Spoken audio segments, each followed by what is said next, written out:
I wanted to speak about the current pandemic that's going on and draw some connections that we don't typically make between these policies of locking down businesses, enforcing the masks, enforcing the social distancing, pushing the vaccine on everybody, and other historical connections that we don't often see.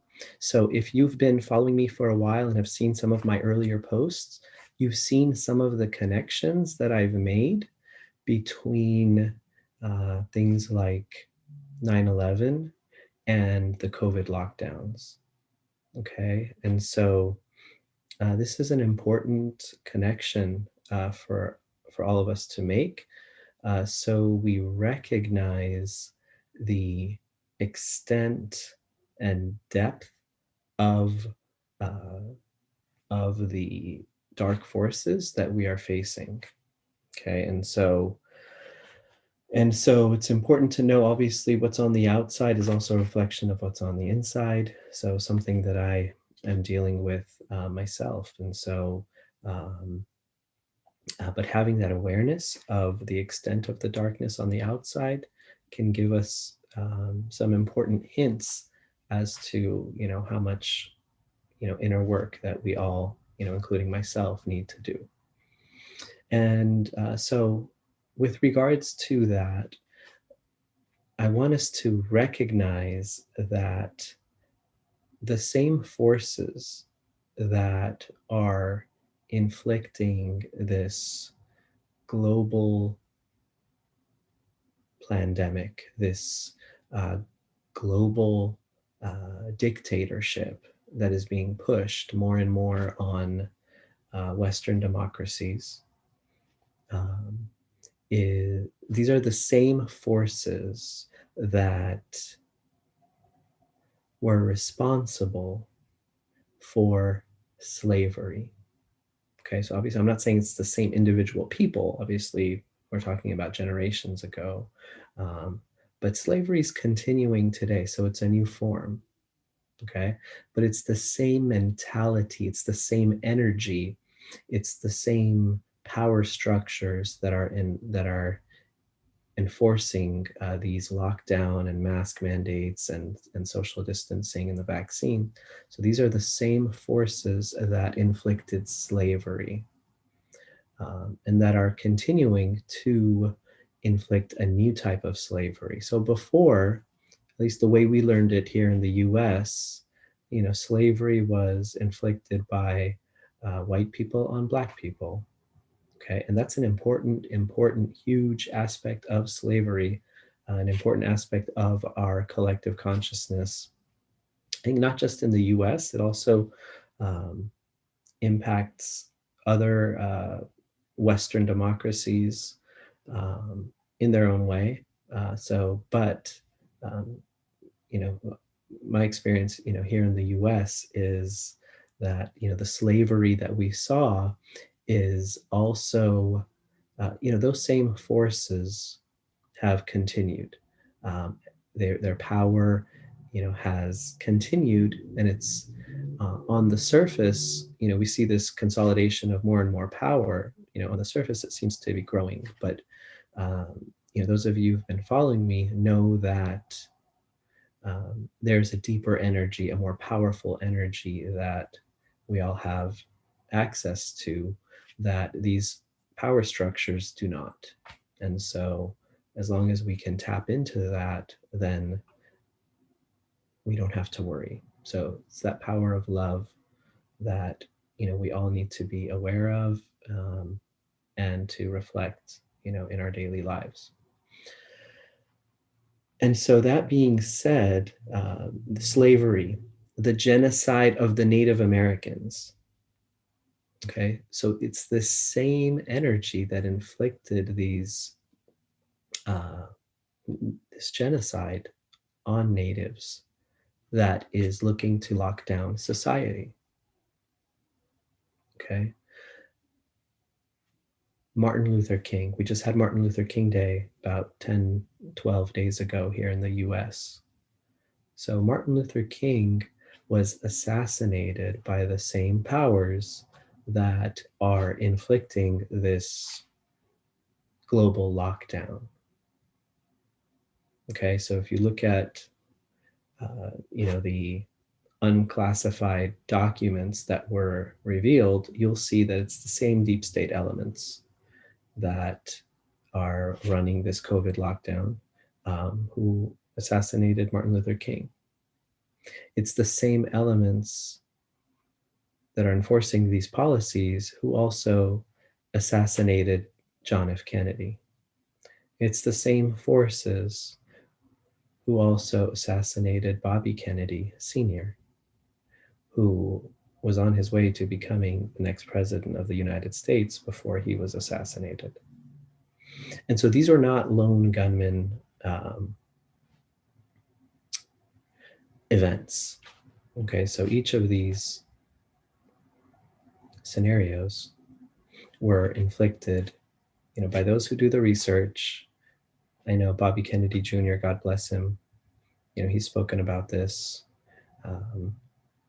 Martin Luther King, there's plenty of documents that show there were deep state elements involved in his assassination, and it's not what on the surface is said to be, a lone assassin. And so, and keep in mind, Martin Luther King, we all know him in the US as someone who is looking to bring about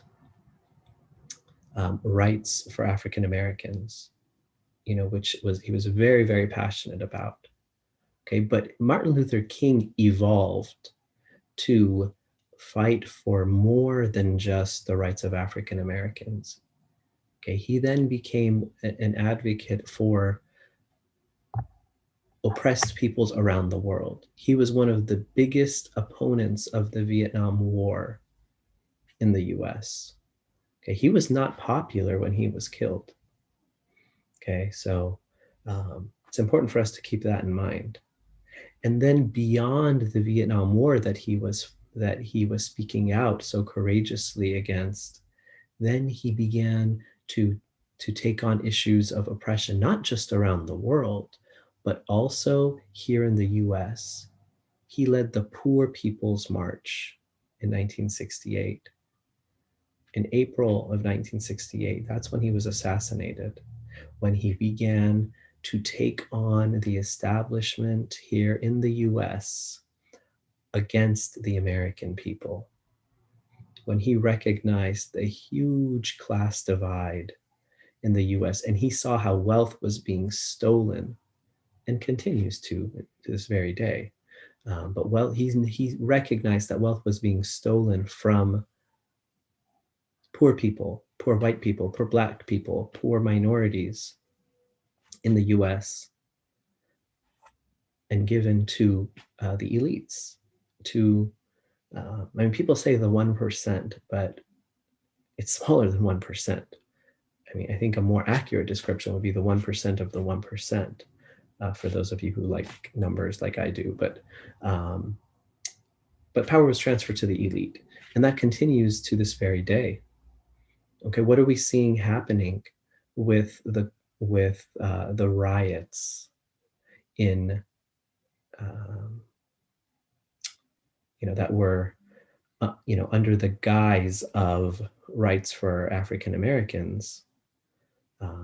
We saw deep state elements through Antifa rioting in all these different major cities across the US.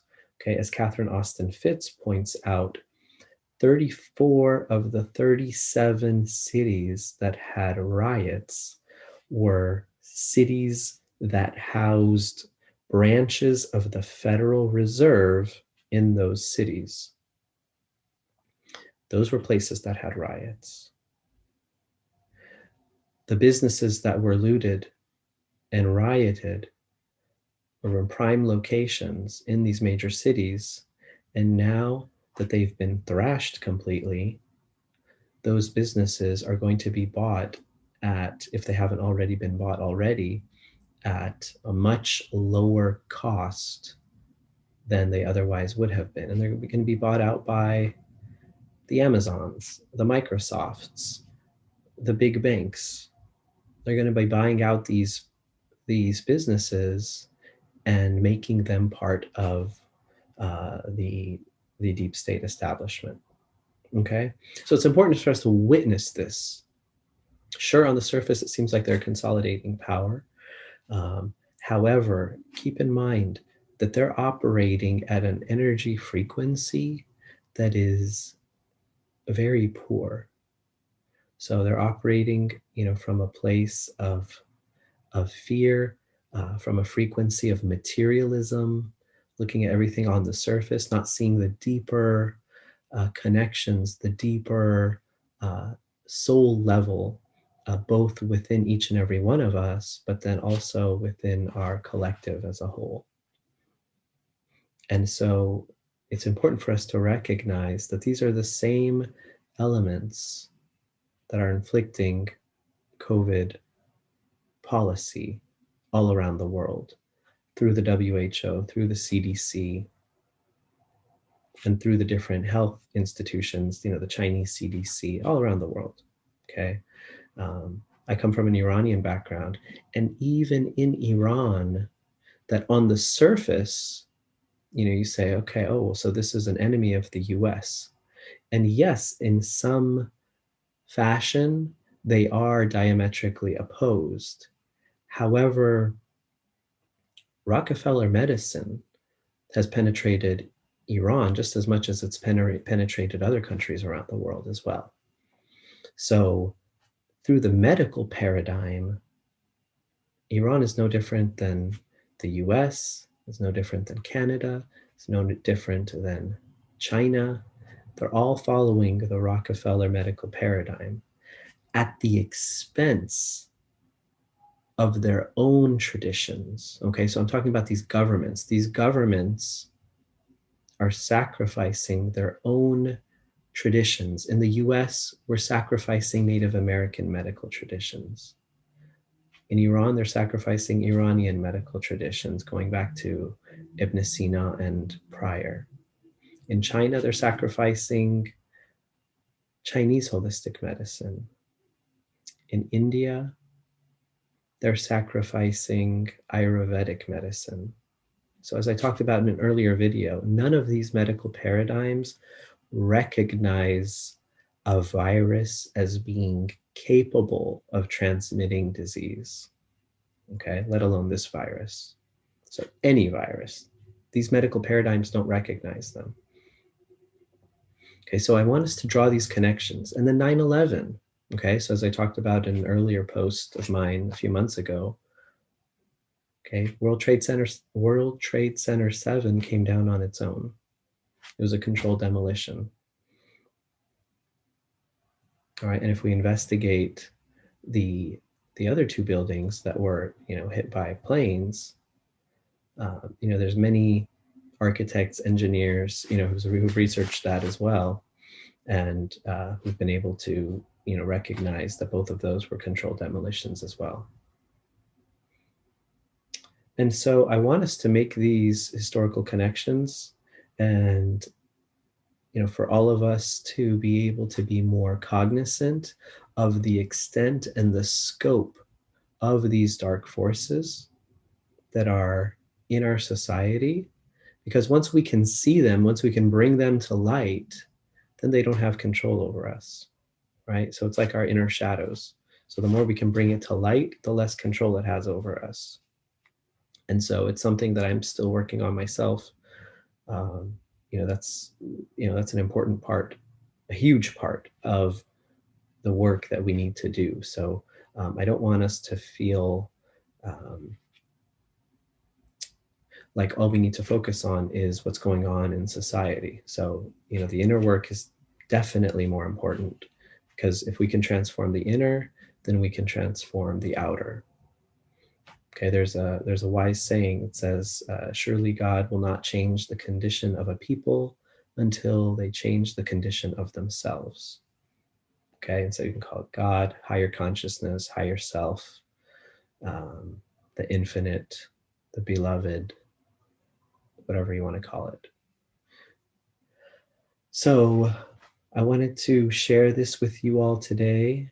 I send you all much love, much light, and so we just got to, keep working at it. There's a lot of darkness, but the more that we can see it, the more that we can allow it to dissolve. So we just need to bring it to light, have greater awareness, be more conscious, and and we will prevail. Much love to you all.